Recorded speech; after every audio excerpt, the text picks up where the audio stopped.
Are your meatballs too dense, dry, or not as tasty as you would like them to be? I was just like you until I discovered in my grandmother's recipe book her secret notes on how to make meatballs. In a nutshell, imagine the best, most delicious meatballs with flavors that will make you travel to Morocco with every bite. Well, this recipe will do just that. So let's jump into it. For your meatballs, take 3 pounds of ground meat. We use ground veal or lamb, and it will yield about 50 to 60 meatballs. We always make more because they freeze beautifully. Take your spices, paprika, cumin, ras el hanout, a cup of breadcrumbs, whether gluten or gluten-free, 1 crushed loaf of garlic, half of a very finely chopped onion, a 1/4 cup of oil, and half a cup of water. Lightly mix until combined and make a well at the center of your meat.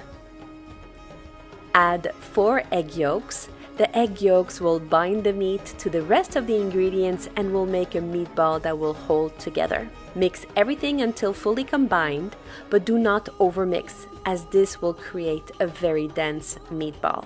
Lightly wet your hands to form your Moroccan meatballs, rolling them gently between your fingers, trying to make them as uniform as possible, about 1 inch in diameter.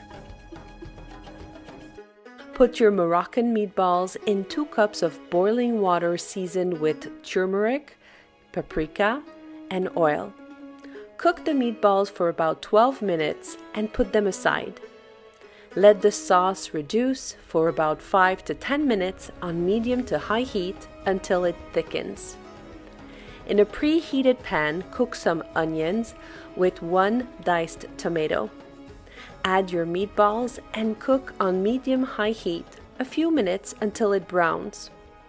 Add your sauce with fresh parsley and you are ready to eat your most delicious Moroccan meatballs tagine with eggs if you want.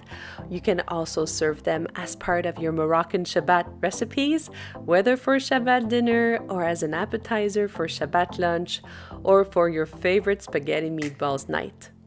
La brioute, and I will invite you to watch these 2 videos that are part of my Moroccan Shabbat recipes series, my fishball tagine and my Moroccan chicken tagine with couscous.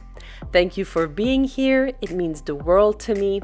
And if you were here until the end, please give me a boop and write "blue is blue" in the comments so I know you were here with me until the end. Until next time, stay safe. Stay blessed, and don't forget to frum it up.